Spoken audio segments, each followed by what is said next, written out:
completed module C. Now they are completing module A, then B, and then they will cover the module D. Okay, so you do not have to worry about it. So these 3 modules you all will study in a merge batch. Clear now? I hope now should not be any kind of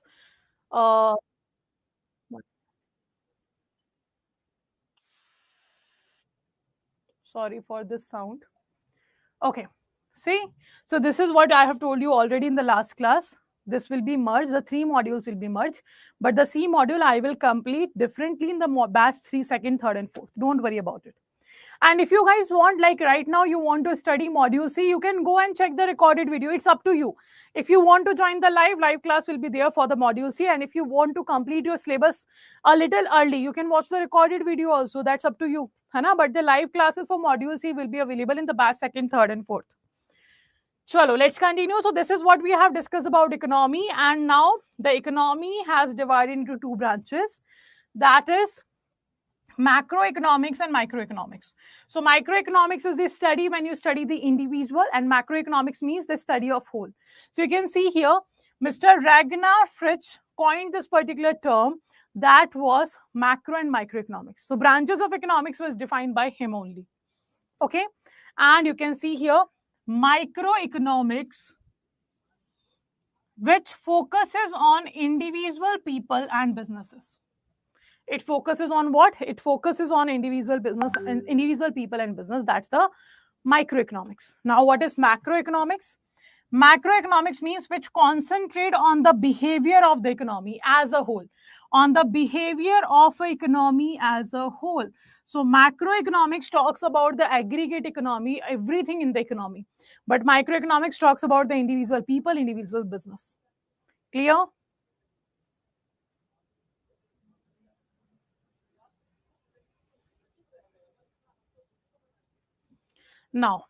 Now we have a certain definitions of economics. The 4 major economists are there who has given the definition of economics on the basis of their study. So we have first Mr. Adam Smith. Mr. Adam Smith is known as the father of economics. He is known as the father of microeconomics also. So Mr. Adam Smith has given us the wealth definition of economics. He said that the study of science of wealth is economics. Clear? The second definition was given by Mr. Alfred Marshall. Mr. Alfred Marshall has said that the economy's definition is welfare definition. So in the ordinary business of mankind, what you are doing, in the ordinary business of a mankind, what you are doing, what you are providing to the people for their welfare services, that is economics. Third, we have Mr. Leon Robbins. According to him, the definition of economics is scarcity. The definition of economics is what? Scarcity. Scarcity means the limited resources. So he said after having a limited resources, still you are capable of fulfilling the needs of the people. That is known as your economics. The fourth one we have, that Mr. Paul Samuelson. According to him, he has given the growth definition of economics. It means you are capable of fulfilling the needs of the people by certain allocation of the resources. But what are the other patterns of using the resources you have that will in the future will give you the growth? That will in the future will help you to grow your economy. Like for example, we have 10 people, we have 8 products. So somehow we find out a certain way that 8 products will be distributed among the 10 people. But what if in the future, so right now you have managed the demand and supply in the economy. But what in the future if people are asking for 100 products and you have only 50 products?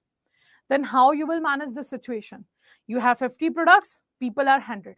So you have to find out the pattern of employing your resources so that in the future you will be able to achieve the maximum requirements of the country. And this growth will depend on the pattern of employing your resources. That's what Mr. Paul Samuelson has said.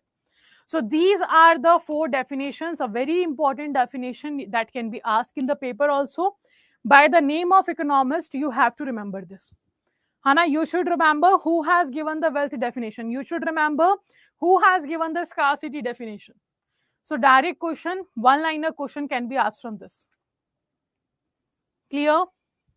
So this is the idea of economics that I have given you. This is what? This is the idea of economics I have given you. Should we move forward? Let me know.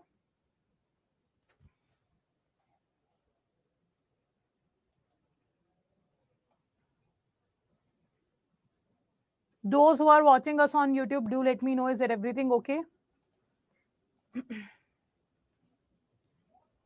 Clear.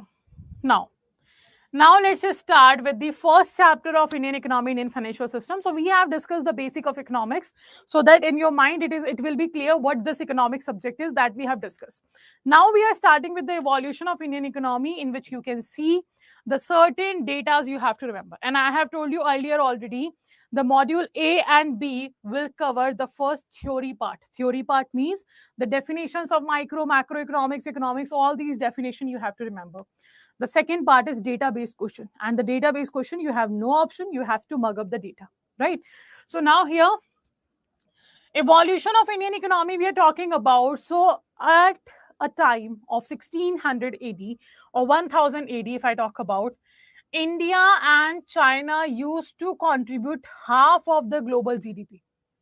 So this data has been given by whom? Mr. Angus Madison data has been given. And according to him, India and China contributed 50.5% of the global GDP. That in the 1000 AD. Okay.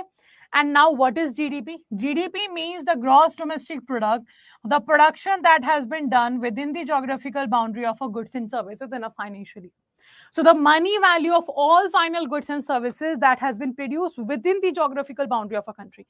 Wherever you study the domestic product, just understand that it will be done within the geographical boundary of a country. The domestic product means geographical boundary.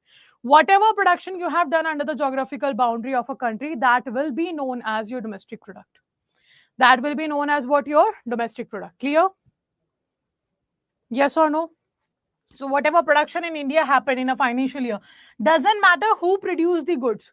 It should be produced within the geographical boundary of a country. That's what we need. So the production by Indian or foreigner doesn't matter, but it should be done within the geographical boundary of a country. And the money value of this production is known as your GDP. And India and China both together used to provide half of the global GDP in the 1000 AD. After that, in 1600 AD, they both used to cover 52% of the global GDP. But after that, the China's share started declining and India's shares just started increasing. So you can see 29% was China, 23% was India, and then China's GDP share had declined while India has risen by 24.4% of the world output. So this is the contribution of the world's two biggest economies, that is India and China we are talking about. Clear? Now next. Next data. So at the British colonism, they altered the dynamics. And by 1820, India's share had plummeted to 16.1%. So we know now how Britishers ruled us and how they took advantage of India in context to exploiting the raw material, in context to exploiting the labor force of the country, in context to the drained wealth from the country. What is drained wealth? The wealth of India used to be transferred or used to be remitted to the Britain. That's the drained wealth situation of the country. And this used to happen in the country, and that's why you can see from 24.4% to India reached to the 16.1% because of the British colonialism started. Now, in 2021, the latest data that has been given by IIBF in the book, IMF International Monetary Fund has said that India's contribution in the global GDP now is 7.3% only. In which financial year? In 2021, India reached to 7.3% contribution under the global GDP. So, however, in terms of GDP purchasing power, India is ranked third in the world only after US and China. Clear?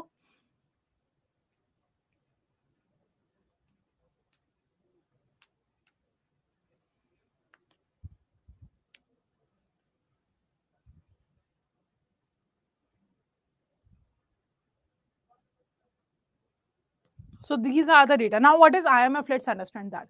So you also have a chapter, international organization. You have to study in this IEIFS subject only. But in the short, I will let you know IMF is the international organization which help its member countries to give them the consultancy to advise them how to utilize the funds, or what should be the financial conditions, or what should be the financial decisions of their country should they have to take. And in the case of crisis, in the case of balance of payment crisis, in the case of recession, the IMF helped the member country by giving its funding and telling it what should be done in the economy to overcome this crisis situation. Okay, and India is the founding member of IMF. IMF is also known as a twin sister organization of World Bank, right? So IMF provide loan at the time of economic crisis, BOP crisis, you can say, to the member countries of it, right? And the IMF has given the data that India's contribution is this. And in terms of purchasing power parity, GDP purchasing power parity, India is the third largest country, after whom US and China. Clear? And if we talk about India, India is the fastest growing economy in the world right now. Okay. So you can see today India is one of the world's fastest growing major economies. India's economic performance during the British Raj were dismal, and the British East India Company ignored the industrialization in the nation. And infrastructure was created not to industrialize India, but to exploit its raw material, like uh, railway infrastructure. The railway infrastructure introduced in India by the Britishers. So they haven't introduced the railway system or this infrastructure just to provide India a development. No, they have done that so that they will be able to take the raw material from India to Britain. So they have not done industrialization of the country. They have not developed India in any sense. They used to exploit every situation. They used to exploit the laborers at the very low wages. They used to take raw material from India. They used to take that raw material to Britain. And from there, they used to make the finished goods and sell that goods in India at a higher prices. So they have done the infrastructure development in the country, but not to industrialize the country. They have just done to exploit its raw material. So when India gained independence, the administration of the time had a significant challenge in systematic organization of the country. And what happened now? What happened here after independence? Hana, what happened? Let me tell you. So if we talk about 1600 AD, the India's share in global GDP and the second global trade were different. Global GDP and global trade were different. Like India used to contribute 23% in the global GDP in 1600 AD. Okay. And that in the global trade, 33% was contribution of India. This is only for India. Okay, what happened in 1947? We got the independence. And we reached to 3% contribution in the global trade and global GDP. So this is how Britishers exploit the Indian economy in form of resources, in form of finances, in form of labors, in form of everything. So the global contribution of India in the global GDP that declined to 3%, and the trade also declined to 3%. And if I talk about the growth in the per capita income, what is per capita income? This is very important data. You have to remember that. Like what was the India's contribution in 1600 in GDP and in trade, and what was at the time of independence. This you have to remember. Let me know what is per capita income. PCI stands for per capita income. Hello, Soni ma'am. Good evening. Let me know what is per capita income.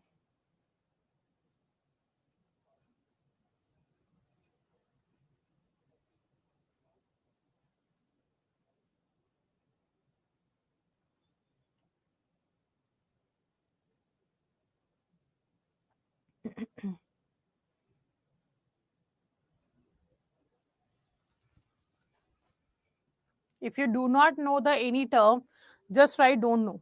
We do not have to waste our time. So if you do not know any term, just write don't know, so that we will continue the session by explaining the topic.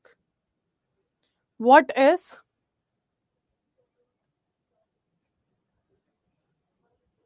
financial person consumption in 1 year?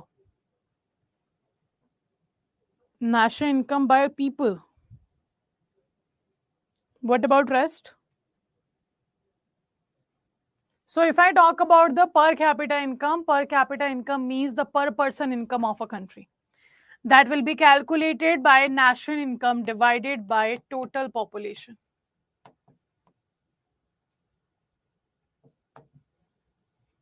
Per capita income equals to national income divided by total population. Okay, it means what earning of per person is there. Hello Krishna sir, how are you? So this is what we are talking about, per capita income. The national income will be divided by the total population of a country, right? Now the per capita income from 1680 to 1947, the India's growth in per capita income was only 12%. How much percent? 12%. But the Britain's per capita income growth was around 55%. So you can easily understand now here where the funds of India went. Okay. So this is what India's situation was after the British East India Company has been seen or working in the country. This is how they have taken advantage of the country. Now, the next is, according to World Bank, the economies has been defined in a certain category. Now, first of all, let's understand what is World Bank, and then we will discuss the rest. Hello, Sandeep sir. Good evening. So, what is World Bank? World Bank is an international organization. It helps its member countries in poverty reduction, in reconstruction of the country. Uh, Apart from that, helping the country to develop also. So that's what the World Bank does. But World Bank has its own 5 other institutions who are working with the World Bank. That is IBRD, International Bank for Reconstruction and Development. Second, we have International Development Association, International Finance Corporation, Multilateral Investment Guarantee Agency, and International Center for Settlement of Investment Disputes. These are the 5 institutions of World Bank. Clear? These are the 5 institutions of World Bank: IBRD, IDA, IFC, MEGA, and ICSID. Clear to all? Now, see, IBRD is known as lending arm of World Bank. IDA known as soft loan window of World Bank. So they all are working with World Bank, है to help their member countries in the poverty reduction, in second I can say in the reconstruction of the country, in the development of the country. Okay, and they work for different purposes. Now, if I talk about World Bank, India is the founding member of World Bank. Founding member means the year in which World Bank was established, India was the one of the member which was there at the time of establishment. And this is because of the Britishers. If Britishers were not there in the country at the time of its establishment, maybe India won't become at that time the member of IMF and World Bank. So India is founding member of World Bank as well as IMF here. Now, if I talk about the other institutions of World Bank, India is member of 4 institutions out of the 5. Okay, that is IBRD, IDA, IFC, and MEGA. India is the member of these 4 institutions. But if someone asks to you, if the question asks like India is the founding member of which of the following World Bank's institutions? So India is the founding member of only 3. IBRD, IDA, IFC. These 3, India is a founding member, and in case of MEGA, India is only a member. And India, not a member of ICSID, not a founding member, nor a member of ICSID. So these 4 institutions India is member of, and these 3 institutions India is a founding member of. Now, on the study, World Bank has given us a certain data in which World Bank says that the country has been classified on the basis of the per capita income. And there are 4 categories. The first category is low income countries, lower middle income countries, upper middle income countries, and higher income countries. These are the 4 countries, right? So what are lower middle income countries? They have a certain range. The range World Bank has given those countries whose per capita income comes between $996 and $3,895, those countries will be a lower middle income country. And what is India's per capita income? India's per capita income is $1,891. And that's why India comes under the lower middle income country of World Bank. So this is the data you have to remember. Do remember the 4 categories that World Bank has defined. Then remember what is the category of India. Then remember the range of the per capita income here. And also these institutions of the World Bank. Clear? All this you have to remember. Now next. Indian economy in terms of purchasing power parity. So purchasing power parity case, India is the 3rd largest economy in the world. But Hana, in case of purchasing power parity, India is the 3rd largest country after USA and China. But in case of per capita income, India is ranked very low because India is under the lower middle income country. So the low per capita income is mainly attributed to the high levels of poverty, unemployment, and illiteracy.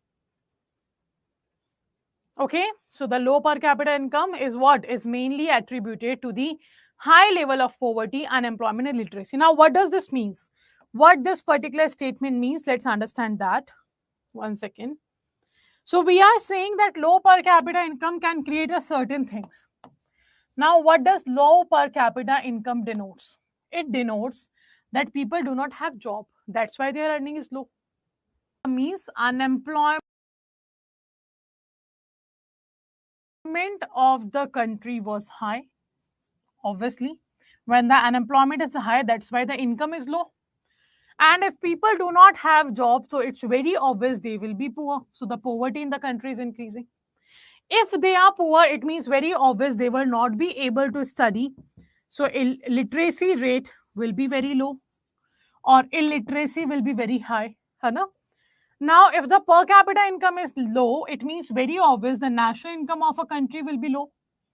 Because the per person is not earning that amount of money, so it is very obvious the national income will not be less, will not be high.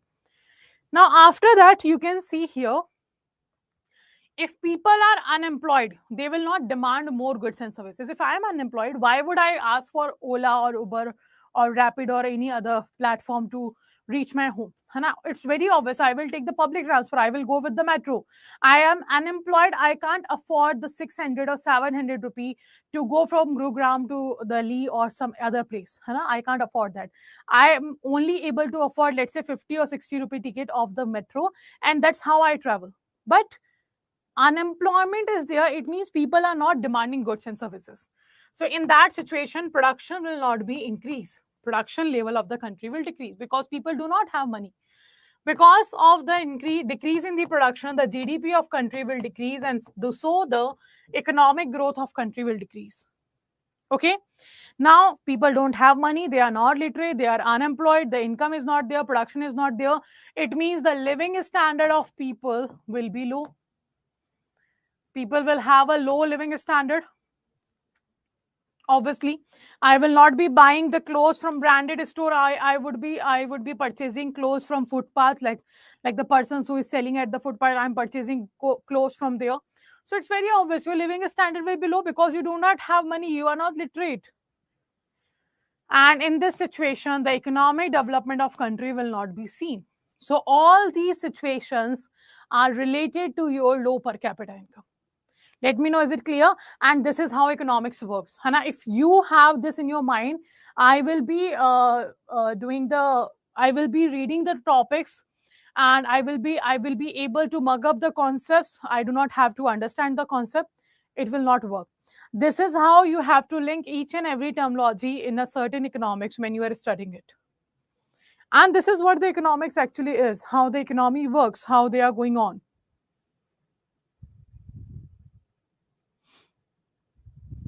Let me know, is it clear?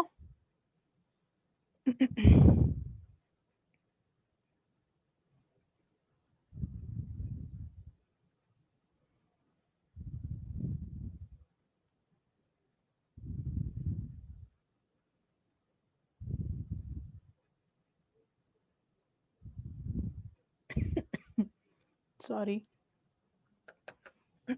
Clear to all? Any other doubt?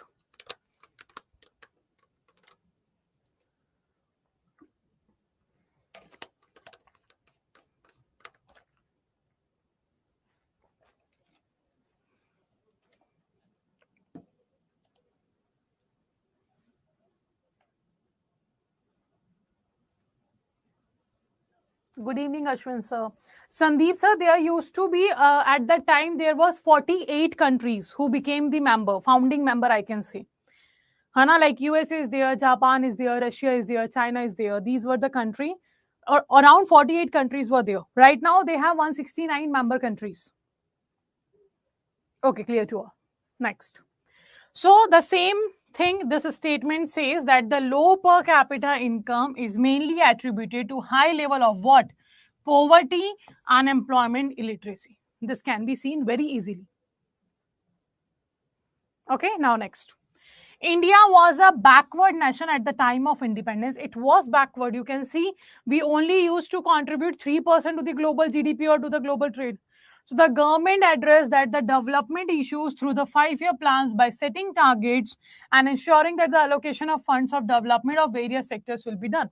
So here it said that India was a backward nation. So we have to find out a certain way by which we will be capable of making India a certain developed country. We will be able to perform the development in the country. And that's how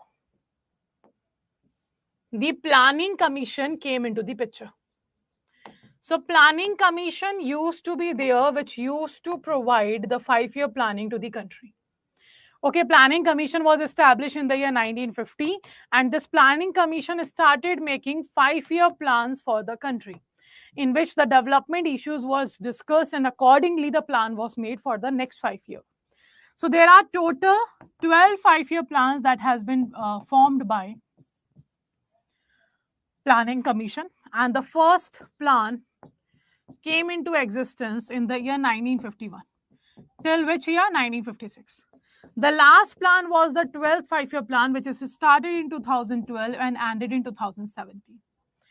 So there are total 12 plans, and this was the first and last plan was duration. Now, if every plan was of 5 years, it means the total year the 5-year plan worked in the country was 60 years.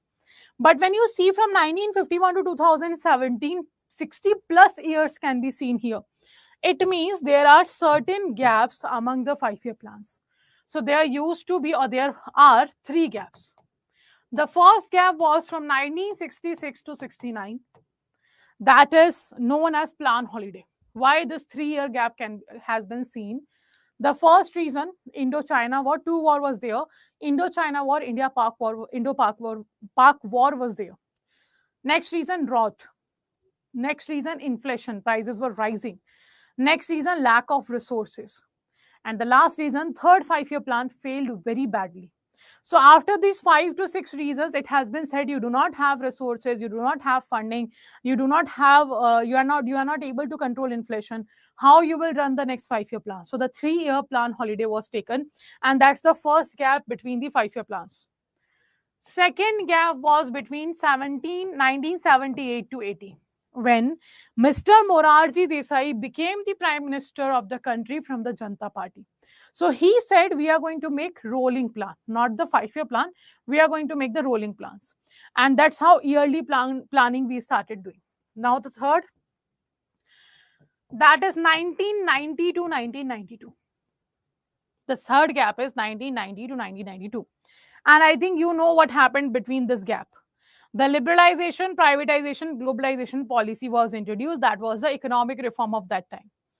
So these are the 3 gaps between the 12 5-year plans of the country. Clear? And this was the first planning body of Government of India. After the independence, we got independence at 47. In 50, it was created. And this was the first planning body that worked till 2015, because the Planning Commission in 2015 replaced by Niti Aayog. So that's where we have seen that the planning was done to develop the country. Clear? Will you please explain triple B? Okay, 1 second. So I hope it is clear to all of you. Hana? Now next. What is triple P? Purchasing Power Parity. Triple P stands for 2 full forms.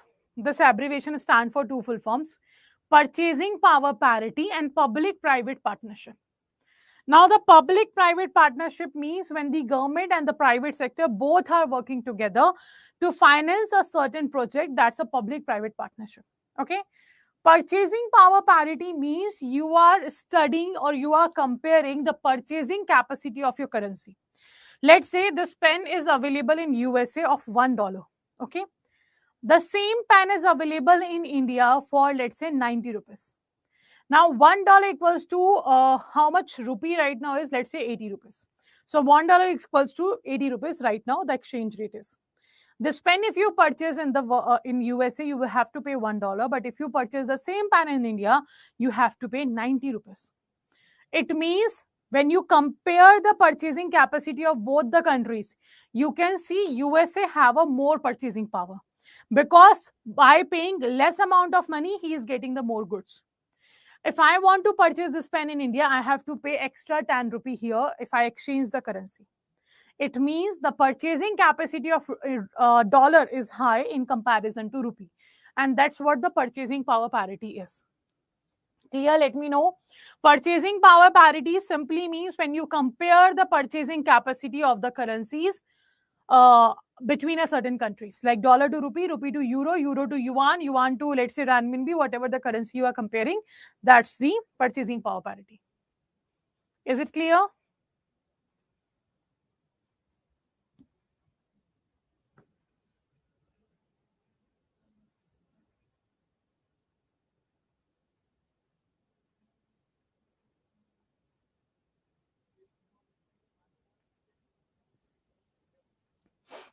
Okay, next.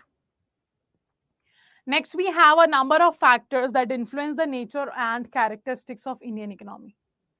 Hana, we have a number of factors that influence the nature and characteristics of Indian economy. Like the first, low per capita income. In India, we have a low per capita income, obviously. We have a rapid population growth. Acha, in case of or in context to population, India is at what rank in the world? In context to population, India is at what rank in the world?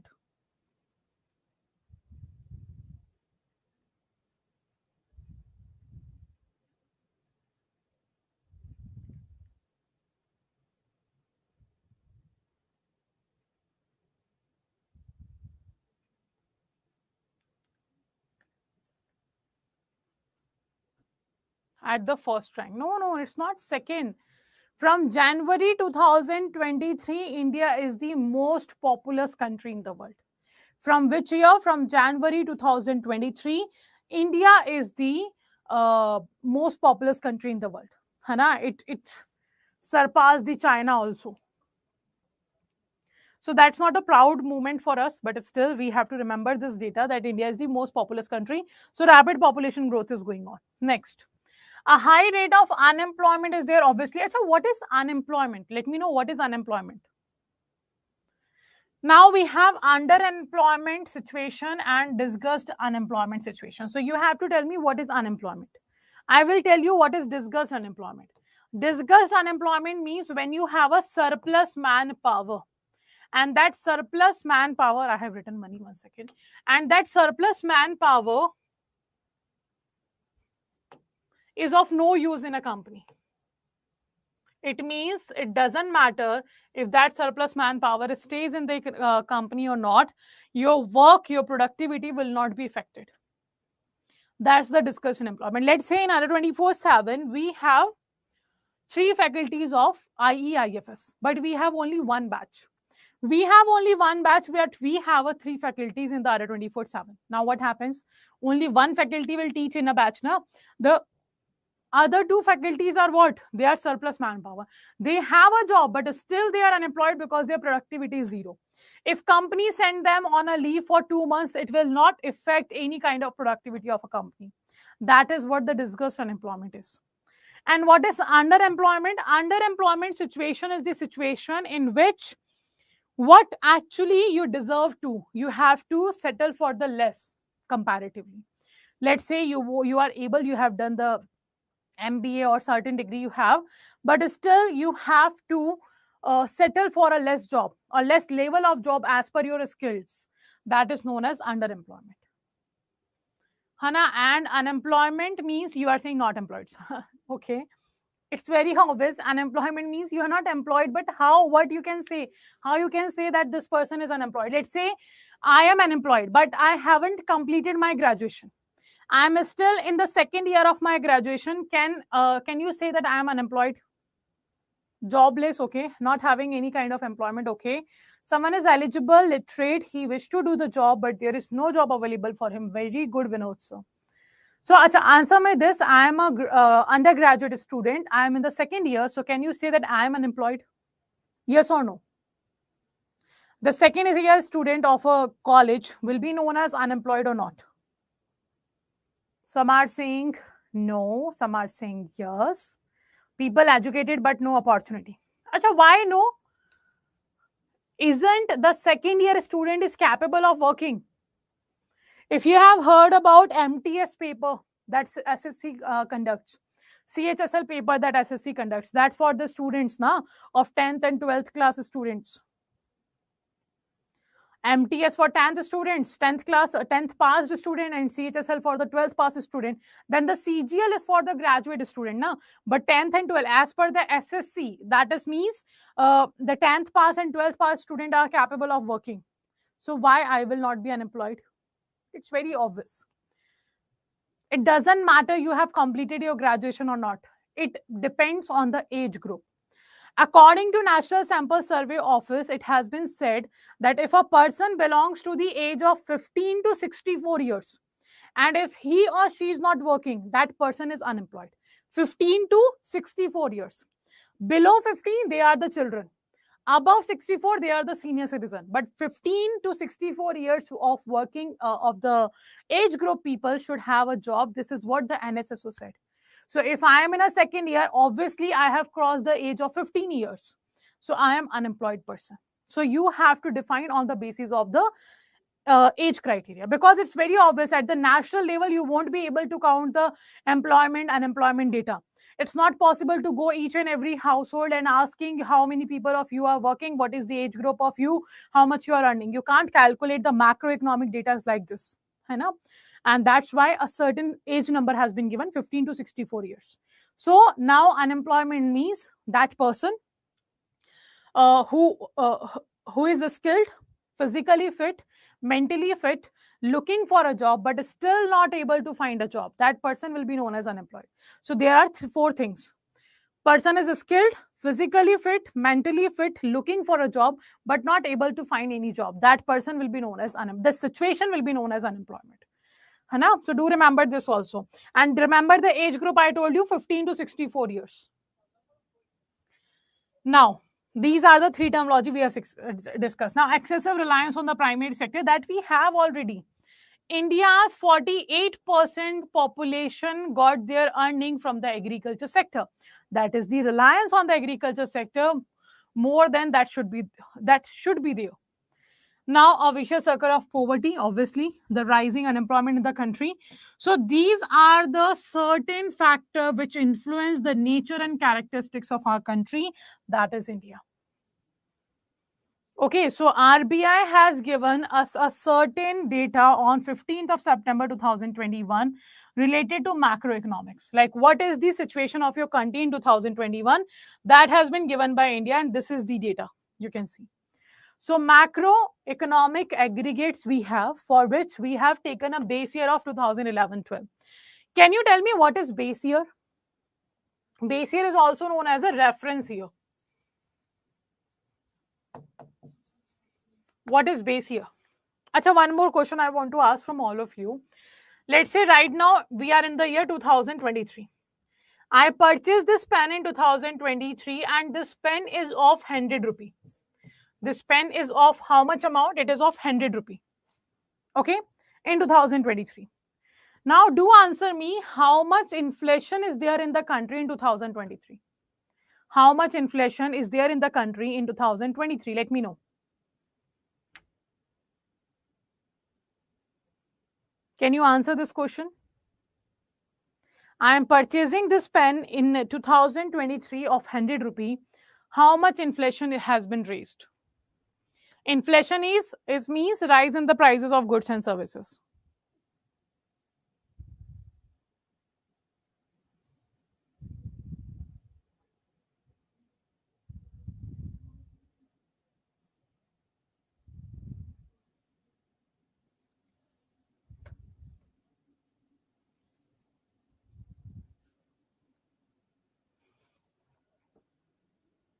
Okay, you can't say. No, Sandeep sir, no. My question is different. Na? Don't give me the current data. I am asking in context to this question I have asked you. So you can't answer this because maybe in 2022 this pen was of 200 rupees. Now it is 100. So inflation was not increased, it was decreased. So how, you will not be able to answer until and unless you have the another value to compare. If you have another value to compare, then only you will let me know that prices are increased or decreased or inflation is there or deflation is there. And that year by which you compare the prices or the compare the data, that year is known as base year, or you can say a reference year. And the reference year is 2011. And these are the macroeconomics data that RBI has given. You can see population, gross value added, net taxes, GDP, consumption of fixed capital, net domestic product, primary income, gross national income, net national income, other current transfers from rest of the world, gross national disposable income, net national disposable income, gross savings, net savings, gross capital formation, net capital formation, per capita GDP, per capita GNI, per capita NNI, per capita GND, per capita PFCE. These are all macroeconomics data. And all the data has been given to you by a sampling method, because it's not possible to go in an individual household and ask for the income, employment, unemployment, etc. Okay. And one good thing is this, that you do not have to memorize this data. You do not have to worry about it. Hana, what you have to remember is simply the macroeconomics aggregate data was calculated on the base year, that was 2011-12. You do not have to remember this data. Okay.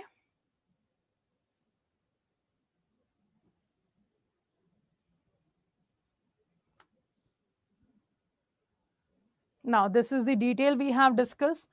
Now, India is agriculture-based economy or not? India is a industry-based economy or not? Or a, what we can say, service-based economy or not? That we are going to cover tomorrow. This we are going to cover tomorrow. Today, we are going to end the session here only. Now, let me know if you have any doubt in today's session. Let me know that. Also, those who are watching us on YouTube, first of all, this is the last demo is available for all of you. From tomorrow onwards, no demo will be available on YouTube. Okay.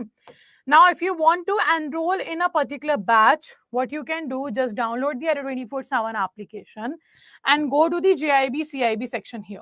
So right now, 81% discount is going on. You can use a code JC80 and you will get 80% discount. So you have to go to the JAIIB October 2023. So this is the Mahapack with the double validity 81% discount, and this is your batch started from 4th August. So to enroll in any of the product, the process is same. Do click on the product, do check the offering in the particular batch. If you find any kind of problem at the time of registering yourself, at the time of enrollment, you can call on this number and then click on the buy now option. When you click on the buy now option, you have to enter a code that is JC80, you can see here. And if you want to get 1% additional discount, what you have to do, you have to just purchase the batch from Adda 24/7 application and 1% additional discount. After this, 1% additional discount will be available for you in the application. And this is the Mahapack 6+6 validity will be there in the Mahapack 2.0. Live chat is working. I did it private, but it is working. Don't worry about it. Disgust unemployment means surplus manpower. You have a less work, but more employee you have hired for the particular work. That's the surplus manpower means. Clear? Jia ma'am, I will do that today. Promise. I promise. I will do that today. Without uploading that, I will not sleep today. I will do that today. Okay. So this is how you can enroll, and we are going to cover the rest part of the topic of evolution of Indian economy tomorrow. So do not forget to join the class same at the 7 p.m. But the class will not be available on YouTube. It will be only available on application. Okay. So let's end the session here. Thank you all for joining the session and take care. Have a good night. And if you have joined the proper batch, the detailed batch, do remember that PPB English medium classes I am taking in the morning from 7:30 a.m. to 9 a.m. So do join the PPB sessions also. है ना? If you have taken only Indian economy batch, that's okay. This will be the timing for Indian economy. But if you haven't taken a Sankalp selection JIIB batch, in that situation, PPB classes are going on in the morning at 7:30 a.m. Okay. Chale, take care all. Good night to all of you. See you tomorrow at